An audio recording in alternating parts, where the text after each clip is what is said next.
4 దశాబ్దాల రాజకీయ చరిత్ర ఆయనది.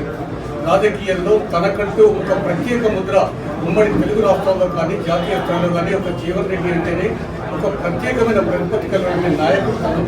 అలాంటి పరిస్థితుల్లో గత 20 నెలల్లో జరుగుతున్న పరిణామాలు చూస్తుంటే ప్రతి ఒక్కరికి ఈ ఘటన పట్ల శతాబ్దాల చరిత్ర కాంగ్రెస్ పార్టీ అనుసరిస్తున్న తీరు విధానం పట్ల ప్రతి ఒక్కరూ నిరసన వ్యక్తం చేస్తున్న సమయం ఇది. అయినను పోయి రావాలి హస్తిలకు అన్నట్టుగా నాయకులందరూ వరుస కట్టి పార్టీలో ఉండండి ఉండండి అని చెప్తూ వస్తున్నారు తప్ప తనకంటే ఒక ప్రత్యేక గౌరవాన్ని లేని పరిస్థితుల్లో గౌరవం లేని చోట నేను ఉండలేను, నా కార్యకర్తలకు న్యాయం జరిగిన చోట నేను ఉండలేము అనే ఒక కరాఖండిగా చెప్పినటువంటి నాయకుడు జీవన్ రెడ్డి గారు. ఈ సందర్భంలో మీరు తీసుకున్న నిర్ణయం ఏ విధంగా ఉంది? గార్డెన్ అందరూ 10 గంటల వల్ల బండారు గార్డెన్ ఓకే అదే అంటారు రేపు. ఎందుకంటే కాంగ్రెస్ పార్టీతో చివరికి కాబోతుంది కాబట్టి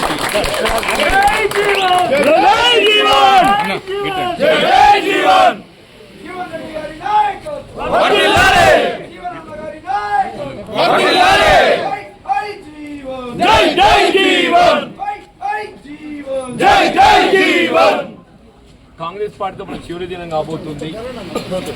4 దశాబ్దాల అనుబంధం తెచ్చుకోవాలని కూడా కొంత బాధ అనిపిస్తుంది.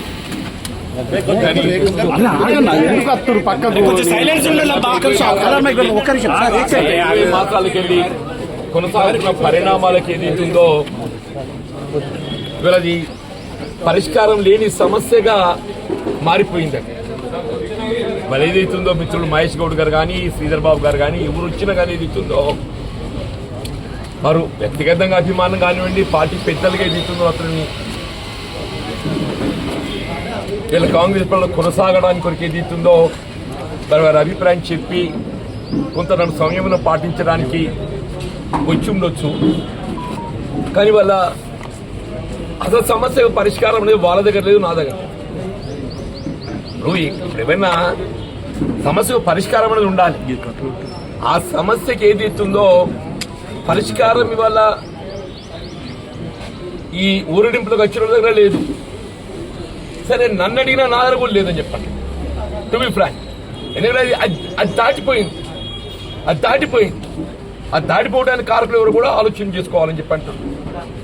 నేను పార్టీ మారాలన్నా కొంత ఇబ్బందికరమైనటువంటి ఒక అంశం. రేపు భవిష్యత్తు నేను రాజకీయంగా ఏ నిర్ణయం తీసుకున్నా కానీ నాకు ఈ 4 దశాబ్దాల కాంగ్రెస్ పార్టీ అనుబంధం గౌరవం నేను ఏ మేర పొందగలుగుతా కూడా ఊహించలేనని చెప్పి అంటున్నాను. కానీ ఏదైతుందో ఇవాళ మరి పరిస్థితి అది ఊహించరాంది అయిపోతుందని చెప్పండి. కాబట్టి ఇంతవరకు 4 దశాబ్దాలుగా నన్ను వెన్నంటి కేవలం నియోజకవర్గానికి పరిమితం కాకుండా రాష్ట్ర స్థాయిలో నా గౌరవం ఇనుమడింపజేయబడే విధంగా నాకు వెన్నంటి నిలిచినటువంటి ఒక నా రాజకీయ సహచరులు, నన్ను ముఖ్యంగా చెప్పంటున్న ఐనాడ్సే కార్యకర్తలు నేను వాళ్ళ కుటుంబ సభ్యులు అని చెప్పిన రాజకీయ సహచరులు చెప్పంటున్నా. But for them today I'm at this stage అని చెప్పంటున్నాయి.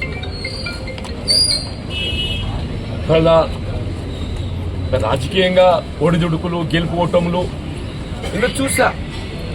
కానీ ఎన్ని ఒడిదుడుకులు ఎదురైనా కానీ, ఎన్ని గెలుపోటములు ఎదుర్కొన్నా కానీ ఎన్నడూ కూడా ఏదైతుందో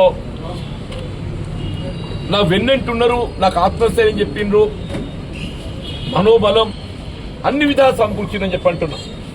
ఇలా రాష్ట్ర స్థాయిలో ఏదైతుందో జగిత్యాల నియోజకవర్గానికి కాంగ్రెస్ పార్టీ పరంగా ఒక గుర్తింపు, ఒక ఐక్యతకి చిహ్నం జగిత్యాలు తీసుకుంటారు ఎవరైనా కానీ చెప్పండి. రాష్ట్ర స్థాయిలో జగిత్యాల నియోజకవర్గం ఐక్యతకు చిహ్నం తీసుకోవడం, అంత ఐక్యంగా ఇక్కడ పార్టీని రూపొందించుకోవాలని చెప్పి అంటున్నారు.